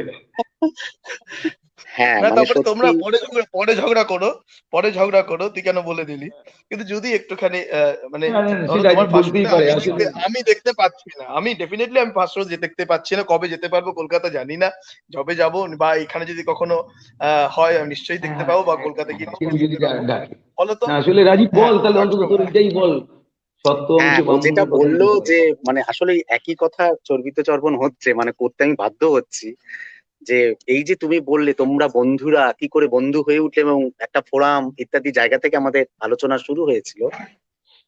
তো আবার তার সঙ্গে সঙ্গে এটাও ঠিক যে প্রায় অনেকেই আমাদের বন্ধুদের মধ্যে অনেকেই বলেন যে থিয়েটারে বন্ধু হয়। হয়তো সত্যি অর্থে কোনো জায়গাতেই বন্ধু হয় না, আমরা বন্ধুত্বের ভান করি মাত্র। আমরা তো ভানও কি, অভিনেতা হিসেবে আমি তো সত্যিই তাই, ভানই করে যাই। তো বন্ধুত্বের ভান করলেও আমার মধ্যে সেই বিশ্বাস বা সেই ট্রুথনেসে পৌঁছবার তাগিদ থাকে যেখান থেকে আসলে আমার ভানটাই সত্য হয়ে ওঠে। কাজে সেক্ষেত্রে বিবেকানন্দ বলেছেন মানে 100 বার মিথ্যে কথা বলে তখন মিথ্যেটাই সত্যি হয়ে দাঁড়ায়। ঠিক সেই রকমই মানে মরা বন্ধুত্ব মরা বলতে হয় না বলতে রাম থেকে হয়ে যায়। একদমই তাই, কাজে বন্ধুত্ব হয় না করতে করতেই বন্ধুত্ব আমাদের হয়ে যায়। এবং এই যে তুমি বলছো ইতিহাস কি করে ক্লাসিক হয়ে ওঠে, কারণ সে চিরন্তন, সে সমসময়ের কথা বলে পুরাণের মধ্যে দাঁড়িয়েই বা ইতিহাসের সেই সময়ে দাঁড়িয়েই। কাজে এই যে বন্ধুত্ব এবং একই সঙ্গে বাঙালি যে কাঁকড়ার জাত, একজন উঠলে আরেকজনকে টেনে নামাবে, এই যে প্রক্রিয়া, এই বাঙালি মানুষকে একই সঙ্গে প্রেম, দয়া, হিংসা, এই যে মানবিক প্রবৃত্তিগুলোকে এক জায়গায় নিয়ে এসে অতনু চুয়াচন্দনে যে কর্মকাণ্ডটা করতে চলেছে সেখানে কোনো একটা ডায়লগ আলাদা করে বললে ওই ব্যাপ্তি, ওই পরিসরটা বোঝা যাবে ধরা না। যায়। আমি একটা মুখস্থ আছে আমার ডায়লগ, আমি বলেই দিতে পারি, কিন্তু আসলে হ্যাঁ, বলো না অতনু বলো যা বলো বলো না আমার বুঝতে হবে অতনু না, আমি পুরো নাটক বুঝতে চাই না, আমি একটা ডায়লগ শুনবো ব্যাস, পুরো নাটক তো দেখবো, একটা ডায়লগ শোনাও না, শুনি না একটু। তোমার জন্য বলছি, এটা চৈতন্য একদম দেবকে তো তোমার দেখিনি, জন্য। হ্যাঁ চৈতন্য দেবকে তো দেখিনি, সুতরাং নিমাই পণ্ডিতকে একটুখানি মানে আস্বাদন আমার বলুন মনে হয় তো। আমি তোমায় যেটা শোনাতে চাইছি সেটা হচ্ছে একজন বিশ্বমানের কবি তার কথা বলছেন আরেকজন বিশ্বমানের মানুষ, যে কিনা এক বর্ণ নিজে না লিখে পুরো একটা সাহিত্যর মানদণ্ড হয়ে দাঁড়ায়। আমরা সবসময় বলি যে চৈতন্য পূর্ব যুগের সাহিত্য, চৈতন্য পরযুগের সাহিত্য, নিজে কিন্তু এক বর্ণ ঠিক ঠিক রচনা করেন, মানে করলে কি ঠিক হতো ঠিক বাংলা সাহিত্যে আমরা জানি না। তিনি উচ্চারণ করছেন আরেকজন মহান কবির কথা। ধীর সমীরে যমুনা তীরে বসতি বনে বনমালী পীন পায়থর পরিসর মর্তন চঞ্চল করজ গোসাল। জয়দেবের গীত গোবিন্দের এই উচ্চারণ নিমাই পণ্ডিতের মুখ দিয়ে অতনু চুয়াচন্দনে একটা বিস্ফোরণ ঘটাচ্ছে। ওই যে বললাম বাকিটা সত্যি, সেই বিস্ফোরণের আঁচ কিভাবে সাধারণ মানুষে আঘাত করে সেটার জন্য আমাদের 12 তারিখ অব্দি অপেক্ষা করতেই হবে, অন্তত ফার্স্ট শো। এবং আমার বেশ আমার অতনু, ধারণা যে আমরা বিভিন্ন জায়গায় এই শো নিয়ে যাব। উৎপল দত্ত বলেছিলেন যে শেক্সপিয়ারকে নিয়ে মাঠে নামতে হবে, চাষি শ্রমিক উঠে আসবে না। ঠিক আমরাও চুয়াচন্দন নিয়ে আসানসোল থেকে রুদ্রকে আসতে হবে না, রুদ্রই ডাকবে, আমরা যাবো আমরা যাব, আসানসোলে। নিশ্চয়ই নিশ্চয়ই নিশ্চয়ই মাঠে নিশ্চয়ই। আমরা যাব।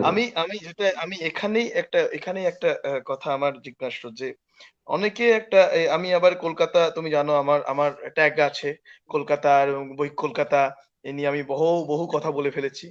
তো আমার যেটা এখন যেটা প্রশ্ন যে আমি কলকাতার বহু চলচ্চিত্র পরিচালক, বিশিষ্ট চলচ্চিত্র পরিচালক থেকে নাট্য পরিচালক অনেকের মুখে শুনেছি এই নাটকটা বা এই কন্টেন্টটা না কলকাতা আরবান একটা ব্যাপার, এটা ঠিক গ্রাম বাংলায় চলবে না।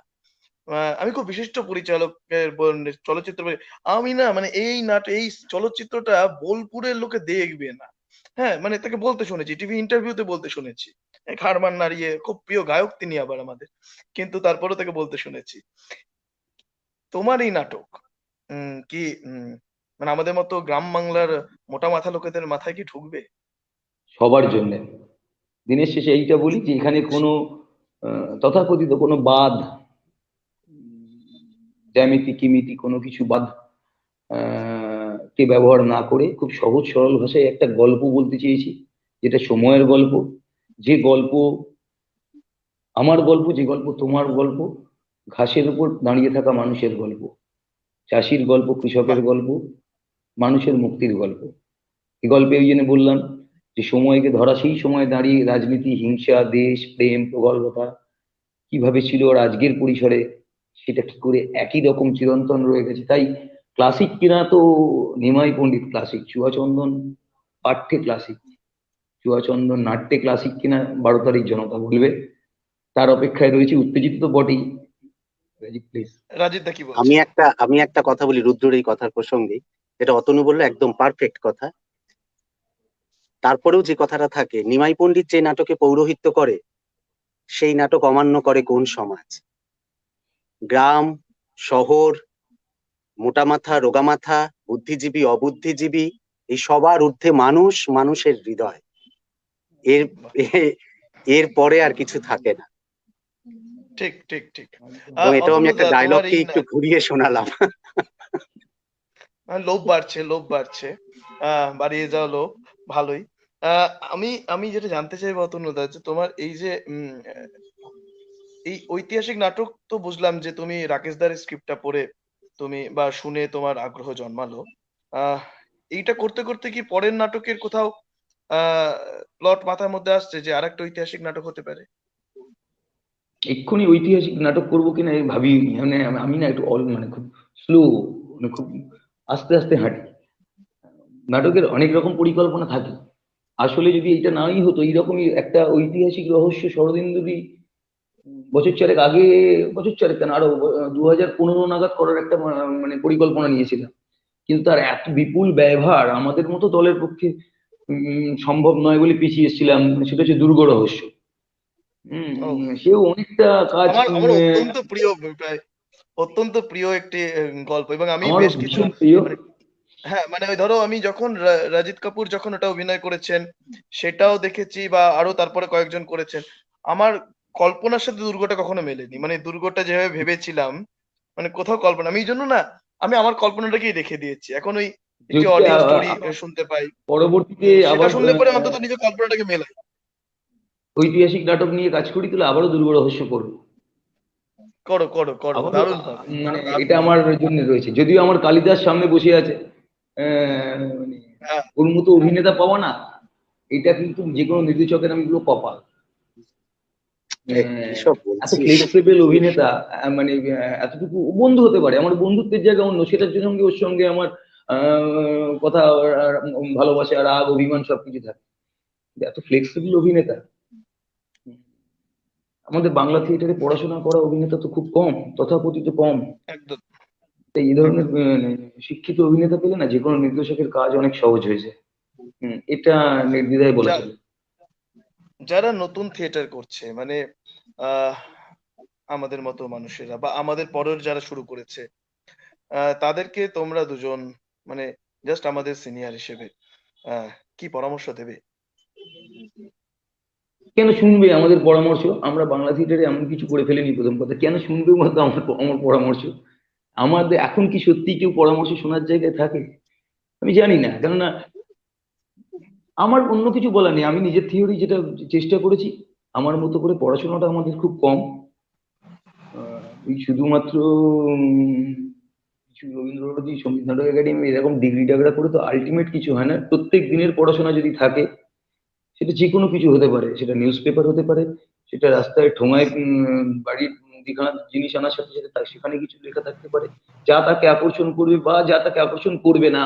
এই দুটোই পাশাপাশি যা হাতের সামনে পাবে সেটা যদি পড়তে পারে, সেটা যদি পড়ার আগ্রহ জন্মায়, আমার মনে হয় যে কোনো অভিনেতা বা থেকেও বড় কথা, যে যিনি থিয়েটার করতে চান বা থিয়েটারের এই শিল্পের সঙ্গে জুড়ে থাকতে চান, তার কাছে এর থেকে ভালো কিছু হতে পারে না। সেখান থেকে প্রতি মুহূর্তে তার থিয়েটারের ওই তথাকথিত 10 পয়েন্টস অফ স্তানিস্লাভস্কি বা স্তানিস্লাভস্কির যে মেথড, যে মেথোডোলজি, সেগুলো সে প্রতিদিন প্রতি মুহূর্তে পেতে পারে। আমরা এখন ঠিক, গুগল ঠিক, ঠিক। সর্বস্ব হয়ে গেছি, প্রত্যেকটা মুহূর্তে একটা দেখি, ওইটা বলতে গেলে আর ট্রান্সলেটার ফেলে দুটো ইংরাজি দিয়ে দিলাম, সেখানে আদৌ সেই ঠিক, হি না সি হয়ে গেল, আলটিমেট হিসি হলো। যাই হোক, এটাই হয়তো ঠিক। পড়াশোনাটার জায়গাটাই একমাত্র পথ বলে আমি আমি বিশ্বাস করি। আমি জানি না আমি নিজেও কতটা এই জায়গায় করছি, কিন্তু এটাই আমি যতটুকু যা করতে পারছি এটাকে সম্বল করেই মানে আমার মতো করে পড়াশোনাতেই আমার মেধার চর্চা হচ্ছে। ঠিক। রাজীব দা, তোমার কি পরামর্শ? আহ, আমার বলতে গেলে সেটা বলতে হয় যে যেটা অতনু বললো, সত্যি আমরা এমন কি একটা মানে মাইলস্টোন স্থাপন করেছি থিয়েটারে যে আমি পরামর্শ দেব।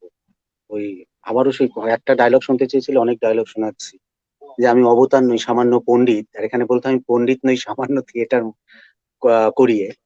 তো অতনুরা তো তাও মানে ওদের থিয়েটার ব্যাকগ্রাউন্ড, পড়াশোনা থিয়েটার নিয়ে, রবীন্দ্র ভারতী ইত্যাদি। আমি তো মানে অযাচিত একজন এখানে যাদবপুর তুমি তো মানুষকে বিশ্ববিদ্যালয়ে পড়াচ্ছ, বাংলা ভাষা নিয়ে পড়াশোনা তুমি করতে তো করতে বইয়ের হঠাৎ পর করে বই ঢুকে পড়াচ্ছ পড়লাম। আমাদেরকে। তুমি তো বইয়ের পর বই পড়াচ্ছ আমাদেরকে দিনের পর তো দিন। এইবার আমার কথা কেউ থিয়েটার করতে এসে কেন শুনবে, মানে সেই জায়গা থেকে আর কি। আম, এইটুকুই বলার, যেটা অতনু বললো যে পড়াশোনার কোনো তো বিকল্প হয় না, যেভাবেই হোক। শুধু থিয়েটার বলে না, জীবনযাপন করতে গেলেও পড়াশোনাটা খুব জরুরি। আর আজকের দিনে দাঁড়িয়ে তো আরো জরুরি হয়ে পড়েছে। ধরো আমি ঠিক ঠিক ঠিক। কম্পিউটার বা মোবাইলে অতটা ইকুইপড নই, আজকে দাঁড়িয়ে আর এটা বললে কেউ শুনবে না। মানে জীবন যেভাবে এগোচ্ছে, যাপন যেভাবে নির্ধারিত হচ্ছে, সে রাষ্ট্রের দ্বারা নিয়ন্ত্রিত হোক কি সমাজ বিন্যাসী হোক, আমাদের কিন্তু এটার মধ্য দিয়েই যেতে হচ্ছে। অতএব আমাদের চাই আর না চাই এটা করতেই হবে, মানে লেখাপড়ার সঙ্গে সংযুক্তিকরণ ঘটাতেই হবে, না হলে উপায় নেই। থিয়েটার করতে হলে তার বিশেষ আহ ভাবে চলবে, বিশেষ ভাবে।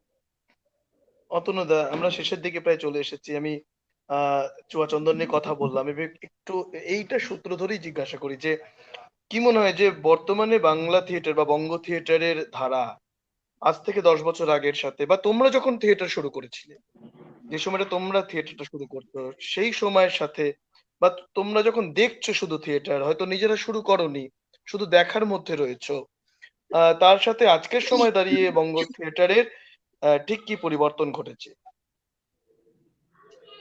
বাংলা থিয়েটার তো প্রতিবাদের ভাষা হারিয়ে ফেলেছে, সময়কে তুলে আনতে ভুলে ভুলে গেছে। এখন আমি দল রং নির্বিশেষে বলছি। এখন ধরো এই আজ থেকে মাস চারেক আগে পশ্চিমবাংলা জুড়ে যে অবস্থায় 5 মাস আগে অবধি ছিল, সেই সময় দাঁড়িয়েও আমরা কি করতে পেরেছি? আমরা ধর্মের জুজু ভয় সবটাকে সামনে রেখেও তাকে কতটা প্রতিহত করার জন্য নাটক করেছি। থিয়েটার নিয়ে পথে নামতে না পারলে বাংলা থিয়েটারের ভবিষ্যৎ তো আমি বলার কেউ নই, সেই বলার অধিকারীও নই, কিন্তু আস্তে আস্তে আরো কোণঠাসাই হতে থাকবে। শুধুমাত্র তার নিজস্ব জায়গায় থাকে। বাংলা থিয়েটার যা দেখে এসছি, আমার সময়ও দেখেছি, মানে আমরা যখন থিয়েটার দেখছি, কিন্তু এই ক্রমশটা কিন্তু এই নতুন করে লাস্ট 15-16 বছরে হয়ে উঠলো এমন নয়। আমরা যদি একটু খেয়াল করে দেখি বা ইতিহাস ঘাঁটতে থাকি, তাহলে দেখা যাবে ঠিক 77 সালের পর থেকেই বাংলা থিয়েটার তার চরিত্র হারাতে শুরু করে, একটু একটু একটু একটু করে, একটু একটু করে। কিন্তু সেই আমরা সময় তো, তুমি যে সময়টার কথা বলছো 77 সালের পর থেকে, সে সময় তো নাটক মানেই কি বিপ্লবের কথা থাকতো, নাটক মানেই কোনো একটা বিপ্লবের কথা সামাজিক কমতে শুরু করে। বার্তা থাকতো। রুদ্র, যদি ইতিহাস দেখো, আমি একটা দুটো নাটকের নামই বলছি, অনেক উদাহরণ টেনে আনছি না। আহ, শুধুমাত্র কল্লোল লঙ্গার বলেই নয়, তারপর মাঝখানে আর থিয়েটার কোথায় যে নাটক মানুষকে নতুন করে ভাবতে শেখাবে? উইঙ্কেল টুইঙ্কেলের আগে পর্যন্ত কোথায় কোথায় নাটক হয়েছে? তার কারণ আপামর থিয়েটার কর্মীর, তাদের বন্ধু সরকার ক্ষমতায় রয়েছেন, সেই জায়গায় দাঁড়িয়ে তাদের বন্ধুর সমালোচনা করা যায় না। মানে সব থেকে বড় শত্রুতা। আজ আমি যদি রাজীবের কোনো কিছু খারাপ দেখেও বলি না না বেশ ভালো হচ্ছে, মানে আমি আলটিমেট ওকে উচ্ছন্নেই মানে যাবার আরো প্রভোগ করছি। যাক, এটা ঘটেছে। এবার একটা ওই সেই 2008-এ এসে উইঙ্কেল টুইঙ্কেলের মতো একটা জায়গা এইচআরে এসে শুরু হলো, এবং যেখান থেকে একটু একটু একটু করে আরো আরো কিছু নাটক হলো। আবার ঠিক একইভাবে 2011-র পর থেকে 2021, সেই অর্থে কতগুলো নাটক হয়েছে একটা দুটো বাদ দিয়ে।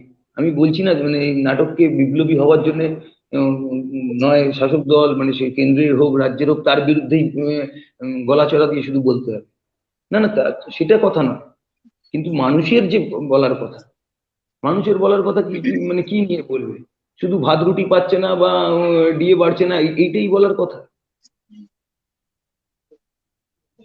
নৈমিত্তিক সমস্যার জায়গায় দাঁড়িয়ে মানুষকে পথ দেখানোর যে রাস্তা, মানুষকে পথে নামানোর যে থিয়েটার, মানুষ স্বতঃস্ফূর্ত ভাবে পথে নামবে একটা থিয়েটার দেখে, সেই থিয়েটার কোথায়? ঠিক। বলছি না আমি কখনোই দাবি করছি না, আমার মনে হয় রাজীবও অভিনেতা হিসেবে দাবি করবে না যে চুয়াচন্দনও সেই কাজটাই করতে যাচ্ছে, মানুষকে জাগ্রত করে পথে নামিয়ে দেবে, চলো বাবা আমি সমস্যার মোকাবিলা করি। কোথাও কি মনে হয় রাজীব দা বা তনুদা তোমাদের যে এই যে প্রতিবাদের কথা বিপ্লবের কথা বলা হচ্ছে, তো থিয়েটার কোনো কোনো ক্ষেত্রে শুধুমাত্র এটা করতে গিয়েই বা নাটক মানেই আমাদের এটাই বলতে হবে, নাটক মানে একটা সামাজিক দায় রয়েছে, এটা করতে গিয়ে নাটক তার শৈল্পিক গুণ কোথাও হারিয়েছিল? মানে আলটিমেট একটা বার্তা দিতে হবে, এইটা বলতে গিয়ে শৈল্পিক গুণটার দিকে আর ভাবেন।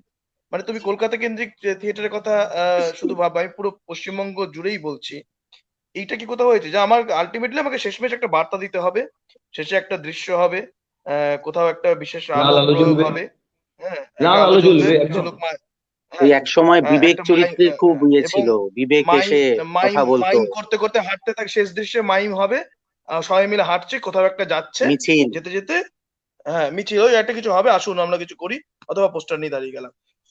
এইগুলো তো প্রতিবাদ হয়েছে, বিপ্লব হয়েছে এই নাটকের মাধ্যমে, কিন্তু কোথাও শৈল্পিক গুণ কি হারিয়েছে? মানে মানুষ কি থিয়েটার থেকে দূরে চলে যাচ্ছে? মানে তুমি চুয়াচন্দন করছো, তুমি চুয়াচন্দনে দর্শকের কাছে তুমি তুমি চাইছো দর্শক আসুক, অনেক মানুষ দেখুক, আমরা সবাই চাইছি চুয়াচন্দন মানে প্রতিটি নতুন নাটকের মানুষের কাছে পৌঁছক, শুধু চুয়াচন্দন কেন, প্রতিটি নতুন নাটক মানে মানুষের কাছে শৈল্পিক পৌঁছক। গুণ না থাকলে শুধু চূড়াচন্দন বলে না, প্রচুর নাটক হচ্ছে এই বছর, অনেক নতুন নাটক নেমেছে, প্রত্যেকটা নাটকই মানুষ সবসময় আশা করে দর্শক হিসাবে তার শৈল্পিক গুণের দ্বারাই নির্মাণ হবে।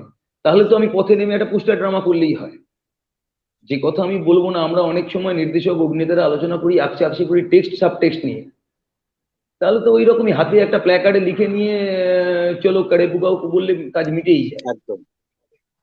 ঠিক। তার জন্য এত মাথা কোটাকুটি করে কেন? বিভিন্ন রকম ভাবে তার সাবটেক্সট নির্দেশকরা তুলে আনার চেষ্টা করে কেন? আসলে থিয়েটারটা তো সেটাই, হ্যাঁ নাটককার হ্যাঁ তার মতো একটা লেখেন এবং সেই লিখিত শব্দগুলো পুনর্নির্মাণ হয় অভিনেতা নির্দেশকের দ্বারা, এটাই থিয়েটার। একদমই তাই। রাজীব দা, আমরা কি কোথাও দর্শকের থেকে দূরে চলে গেছি? মানে খুব আমরা কি নিজেদের চাপের। এলিট ভাবতে শুরু করে দিয়েছি? মানে আমরা নাটক করি, আমরা আমরা থিয়েটার করি। মানে অনেককে আমি জানি যে চলচ্চিত্র জগতের সঙ্গে যুক্ত মানুষ একটা সময় থিয়েটার ছেড়ে দিয়েছেন। দীর্ঘদিন চলচ্চিত্র করার পরে এখন অনেকে আবার হয়তো দেখা যায় যে অনেকদিন পরে আবার থিয়েটার করছেন, এবং থিয়েটারে উনি আবার ফিরলে উনি ওনার থিয়েটার বলে মানে নাটক করে একটা বাবু, মানে আমি নাটকের সাথেও যুক্ত, মানে নাটক এইটা কি নাকি মানে না আলটিমেটলি আমি এটা না, দর্শককে কি জানো রিচ তো, করতে পারছি? না মানে এটা একটি একটা আমাদের চলচ্চিত্র বাঙালি বলো বা মধ্যবিত্ত ওয়েব সিরিজ, মানসিকতা। ওয়েব সিরিজ কেন আজকে বলছি যেভাবে বাঙালি ধরো এই মধ্যবিত্ত লকডাউনের সময় ওয়েব মানসিকতা? সিরিজ যেভাবে আমাদেরকে এই করলো, উম, আহ, উম, পৌঁছে গেল ওয়েব সিরিজ গুলো, সেরকম ভাবে থিয়েটার কোথাও কি আলটিমেটলি কিছু মানে থিয়েটার কি দর্শকের থেকে আস্তে আস্তে বিমুখ হয়ে যাচ্ছে? সেটা জানতে চাইছি দাদা। না, আমার আমার যেটা মনে হয় যে তুমি যেটা বললে না যে আগে থিয়েটার করে পরে সিনেমা করেছে, পরে আবার তার নামে থিয়েটার হচ্ছে, এরকম বিষয়টা এটা এটা সিনেমার ক্ষেত্রেও দেখা গেছে। যিনি হয়তো সিনেমাতে ফ্লপ করেছেন, দীর্ঘদিন সিনেমায় অভিনয় করেছেন কিন্তু মোটের ওপর নামি দামি কেউ নন, তিনি সিরিয়ালে আসলে সিরিয়াল করতে এসে আলাদা ট্রিটমেন্ট পান। মানে এইটা হচ্ছে আমাদের মধ্যবিত্ত মানসিকতা। ও সিনেমা থেকে এসছে মানে সে আরেকটু ওপর পর্যায়ে। মানে আমরা যারা মধ্যবিত্ত বাড়ির ছেলে বা মেয়েরা, আমরা এ কথা নিশ্চয়ই শুনে থাকি, বা অনেকদিন তো থিয়েটার করলি, এবার তো টিভিতে কবে দেখবো, মানে ওটা যেন আমার ঠিক ঠিক। আহ মানে আলটিমেটাম গোল। Focus point. মানে ওটা একদম। হচ্ছে আমার এম এর ঠিক। ডিগ্রি, আর থিয়েটারটা হচ্ছে আমার বিএড ডিগ্রি। এরকম একটা হ্যাঁ ভাব, হ্যাঁ দুটো যে একটা দুটো আলাদা পর্যায়। যার যেটা ইচ্ছে, এমনকি যাত্রাও, যে যাত্রা করে আমরা কি বলি অনেকদিন তো যাত্রা করি এবার নাটক কর, এটা তো বলি না। বিষয়টা হুম। ওখানেই, দর্শকের কাছে পৌঁছানো। দেখো, এটা অস্বীকার করে কোনো লাভ নেই যে সিনেমা আবিষ্কারের পরে, দূরদর্শন আবিষ্কারের পরে যখন ঘরে ঘরে সব পৌঁছে যাচ্ছে, তখন তুমি খামোকা 200 টাকা টিকিট কেটে আবার বাড়ি থেকে বেরোবে, জামা কাপড় পরবে, গাড়ি ভাড়া করে যাবে, গিয়ে একটু চা কফি খাবে, এই সবটা নিয়ে 500 টাকা খরচ করে একটা থিয়েটার দেখে এলে, যেখানে মাসে 500 টাকা দিলে সারা দিন হাবজি গাবজি যা ইচ্ছে সিরিয়াল হোক ওয়েব সিরিজ হোক সব তুমি দেখতে পাও। তারপরেও তো তুমি থিয়েটারটা করো, তুমি তো নাট্য উৎসব করছো, অন্য অনেক দলকে ডেকেছো, আমরা থিয়েটার করছি। আমি বলছি না থিয়েটার, আমার শঙ্খ ঘোষের লেখায় আছে একাডেমিতে সৌম্যমিত্রের রক্তকরবীতে 35 জন লোক হয়েছে। আবার সেই রক্তকরবী দিল্লিতে জওহরলাল নেহরুর আগ্রহে পরপর 2বার শো হয়েছে। আসলে থিয়েটার তো মাসের জন্য নয়, ক্লাসের জন্য। এটা বলে হয়তো আমরা গর্ববোধ করি আরেক বাস। তাহলে উৎপল দত্ত যে বললেন চাষার কাছে নিয়ে যাও শেক্সপিয়ারকে, কোন আসলে প্রপাগান্ডামূলক থিয়েটার আর আর্টিস্টিক থিয়েটার, মানে প্রপাগান্ডামূলক থিয়েটারও আর্টিস্টিক হতে পারে। কল্লোল অঙ্গার তার একদম প্রকৃষ্ট উদাহরণ, বা নবান্ন নিয়ে আর কি বলবো, তো ঐতিহাসিক প্রযোজনা। তো দর্শক হারাচ্ছে কথাটা ভুল, দর্শক চিরকালই কম। এই করোনার ইয়েতে বাজারে তো সিনেমা হল উঠে যাচ্ছে, এটা ভাবতে পারছো তুমি? থিয়েটার নিয়ে বলছি, সিঙ্গেল স্ক্রিন উঠে গেল, নেই এর তালিকায় চলে গেছে। এখন সিনেমা না ওয়েব সিরিজ করলে সে হচ্ছে স্টার। আসলে রূপান্তর ঠিক। ঘটতে থাকে, কিন্তু থিয়েটারকে কোনোদিন তুমি হাজারো ওয়েব সিরিজ বা হাজারো ক্যামেরার মাধ্যমে ধরতে পারবে না, কারণ তার পার্সপেক্টিভটাই আলাদা।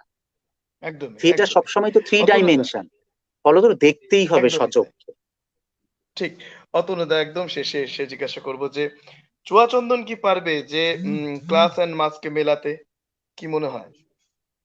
আশাবাদী ভীষণভাবেই পারবে। সেই দম তার টেক্সটে আছে, সেই দম তার প্রযোজনায় আছে, সেই দম অভিনেতাদের এফোর্টে রয়েছে। ভীষণভাবেই আশাবাদী যে মেলাতে পারবে। তবে আবার ওই রাজীবের কথা সূত্র ধরে শেষ শব্দটা আনবো না, থিয়েটার করার জন্য যেমন অধিকারী হতে হয়, থিয়েটার দেখার জন্য অধিকারী হতে হয়। মানে সবাই থিয়েটারটা দেখবে আর সেই থিয়েটারটা দেখে দারুণ, কেউ বলবে পিকচার দারুণ হয়েছে, কেন দারুণ সেটা যেমন বলতে পারে না, এই কারণ এটা কি ভালো লাগলো না, কেন ভালো লাগলো না সেটাও ব্যাখ্যা করার জায়গা নেই। সবাই তো সেটা খাবে না, সবাই কি ওই সত্যনারায়ণের সিন্নি খান? খান না। সবাই বিপও খান না। মানে আমি তার জন্য তো অধিকারী হতে হয়, মানে আমি আমার ভালো লাগাটাও পৌঁছতে হয়। থিয়েটারটা দেখার জন্য কিন্তু এখানে সেটা যদি ক্লাসকে বলা হয় তাহলে ক্লাস, থিয়েটার দেখার জন্য কিন্তু শিক্ষিত মন অনেক দরকার। শুধু অভিনেতারা নাট্যকর্মীরাই বলবে আমরা শিক্ষিত হবো শিক্ষিত হবো, তাই নিশ্চয়ই এটা সবাই দেখবেন, দেখার অধিকারী হতে হবে। তাকেও তার মতো করে তার পড়াশোনা, মানে সেই পড়াশোনাটা শুধুমাত্র পুঁথিগতই হতে হবে এমন তো নয়, পারিপার্শ্বিক দিয়ে তার অবস্থান তাকেও বিচার করতে হবে। বুঝতে পারছি, মানে এই আলোচনা চলতেই থাকবে। মানে এই নিয়ে কথা, আমার কাউন্টার একটা প্রশ্ন আসছিল। আমি বললাম না থাক। এই কাউন্টার প্রশ্ন করতে, করতে, করতে অনেক সময় পেরিয়ে যাবে। তোমরা মহলার মধ্যে রয়েছো। রাজীব দা ছাদের মধ্যে বসে মহলা ১ ঘন্টা বিরতি দিয়েছে ছেলেমেয়েদেরকে ওইটা আমি বলে জানি। আমার হ্যাঁ, এইটাই চিনতে পেরেছে রাজীব, হ্যাঁ, খালি মাথায় ছাদের মধ্যে এই ডিসেম্বরের ৩-৪ হ্যাঁ, তারিখে এসে দাঁড়িয়ে বসে রয়েছে না, আমার টেনশন তৈরি দু হচ্ছে।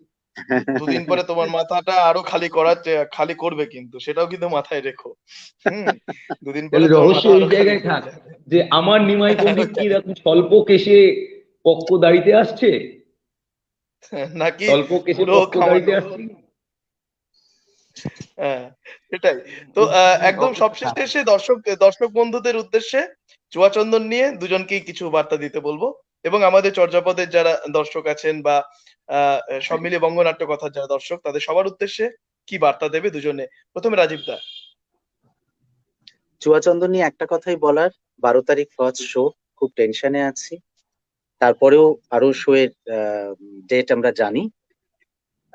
23 অতনু যেটা তারিখ বলল আছে চুয়াচন্দন, হ্যাঁ 23 তারিখে আছে তপন থিয়েটার। তপন থিয়েটার। চুয়াচন্দন ভালো লাগবে, একই সঙ্গে বুদ্ধিদীপ্ত এবং একই সঙ্গে রসভক্ত, এই দুটো এক জায়গায় এসে মিলেছে চুয়াচন্দন। কাজে আমি দৃঢ় বিশ্বাসী যে চুয়াচন্দন প্রত্যেকের জন্য। বেশ। অতনুদা, একেবারে সবশেষে এসে চুয়াচন্দন নিয়ে বার্তা। দেখুন আমি বলবো, আম, খুব বেশি টিকিটের দাম আমরা করছি না, তবু নাটকটা দেখতে আসুন, দেখার জন্য, নিজেদের জন্য। কবে, আমরা বাংলা কবে, থেকে কোথায় কি আছে একটু একটু বিস্তারিত বলে দাও বলে দিচ্ছি। সবাইকে। 12ই ডিসেম্বর প্রথম শো, প্রথম অভিনয় মিনার্ভা থিয়েটারে সন্ধ্যে 6:30টায়। তারপরেরটাও কলকাতার দর্শকদের জন্যই বলছি, 23শে ডিসেম্বর তপন থিয়েটার সন্ধ্যে 6:30টায়। তারপরের কয়েকটি জেলার শো আছে, একদিন আগে পিছু বলে নিশ্চিত করে নিই আমরা, বলে দু একটা ডেট জানাচ্ছি না, খুব শীঘ্রই 2-1 দিনের মধ্যেই, হয়তো কাল পরশুর মধ্যে জানাবো। উত্তরবঙ্গে তার অভিনয় আছে জানুয়ারি মাসে, ফেব্রুয়ারি মাসে, সেই ডেটগুলোও জানাবো। কিন্তু থিয়েটারটা দেখতে আসুন, সব মিলিয়ে কিন্তু সেটা মানে উপভোগ্য হবে। এবং বাংলা থিয়েটারে চৈতন্যকে আমরা দেখে আসি গিরিশ ঘোষের সময় থেকে। বাংলা থিয়েটারে নিমাই পণ্ডিতকে খুব একটা দেখিনি, দেখলেও সেটা খুব একটা আলোচনার জায়গায় আসেনি বলে হয়তো সকলের কাছে নয়, নিশ্চয়ই কোনো না কোনো ভাবে এসেছি, আসুক, তার সেই আশাটাই তো কাম্য। আমরা একটু ফিরে ফিরে দেখতে চাইছি আসলে নিমাই পণ্ডিতকে, চৈতন্য তার পরের পর্যায়ে, তার পরের রূপ বাংলা থিয়েটারে, সেইটাকে আমরা কোথাও একটু জড়িয়ে করছি। যে নিমাই পণ্ডিতের আহ্বান, তার অবস্থান, এবং সেই নিমাই পণ্ডিতকে দেখার জন্য আপনারা চুয়া চন্দন দেখুন। প্রত্যেককে আমার তরফ থেকে এটুকুই আবেদন, ভালো থাকবে। এবং একই সঙ্গে আসানসোল চর্যাপদ, রুদ্র, সায়ন্তী, প্রত্যেককে অনেক কৃতজ্ঞতা, ধন্যবাদ, ভালোবাসা। এবং বন্ধুবর রাজীব, ও রিহার্সালের সময়কে বাদ রেখে এই অনুষ্ঠানটা এলো, ওকে তো বটেই। এবং আরেকজনকে কৃতজ্ঞতা জানাতে, সেটা রাকেশ দা। রাকেশ দাও মানে আমাদের এই প্রক্রিয়াটার সাথে রাকেশ দাও অনেকভাবে যুক্ত। না, তো এই আমরা প্রক্রিয়াটা শুধু শেষ না, রাকেশ এই গোটা টিমটার একটা এন্টায়ার টিমেরও ও অবশ্যই একটা পার্ট, শুধু একদমই অভিনেতার জায়গা থেকে নয়, শুধু নাটক লিখে খালাস তা না। আসলে রাকেশকে আমরা মানে আমরা এইভাবে ব্যবহার করছি প্রতিমত, "এই এটা কাটতো, ওটা লেখ, ওটা বাদ দে, এইটা চাইছি।" এই যে প্রক্রিয়াটা, এই প্রক্রিয়াটার মধ্যে তো অবশ্যই ও একটা পার্ট। তাকে তো কোনো অস্বীকার করার কোনো জায়গা নেই, স্বীকার অস্বীকারের ব্যাপার নয়। রাকেশ থাকলে ভালো হতো আসলে, এই তিনজন মিলে আলোচনাটা একটু অন্য জায়গায় একটা অন্য জায়গায় আহ, হতো, ঠিক। জমতে পারত। এবং যাই হোক, রাকেশ সেটা দা কোনো অন্য সময় অন্য জায়গায় হবে। এবং রাকেশ দা থাকলে পরে মজাটাও ওর বেশি হতো, আর একটু তোমাদের পিছনে লাগতেও পারতো। হ্যাঁ, হ্যাঁ, সেটা একটু রাকেশ লাগাটাও হতো তাহলে। স্বভাব শুদ্ধ তো। কি জানো তোমরা বলো, কাঠি বাবা না?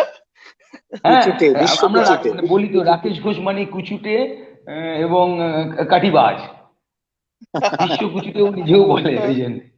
দারুণ মানুষ, দারুণ লিখছে ফেসবুক জুড়ে, মানে দারুণ প্রতিভার ইগুলো উনি পড়ছি।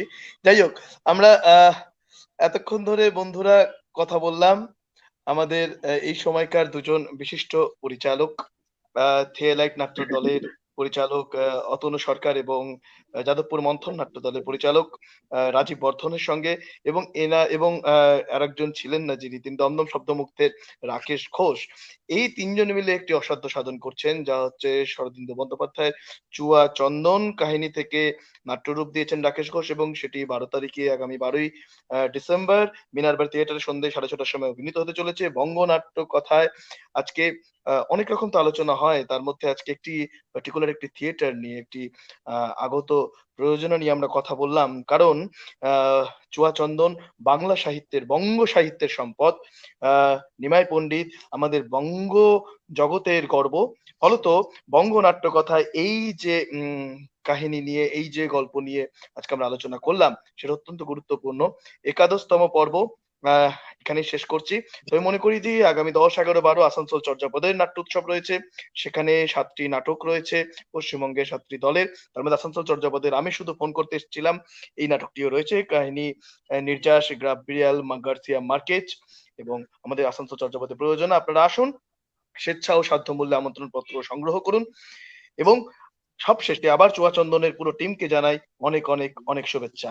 সকলে ভালো থাকবেন। এই উৎসবটা আমাদের কেটে যাক, তারপরে আমরা ফিরে আসবো একাদশের পরে দ্বাদশতম পর্ব নিয়ে, নতুন কোনো অতিথি, নতুন দুজন অতিথিকে নিয়ে আবার ফিরে আসবো। ভালো থাকবেন সকলে। বারবার থিয়েটারে চর্যাপদ, হেরে গিয়ে উঠে দাঁড়ায় চর্যাপদ, দিবারাত্রির কপলে চর্যাপদ।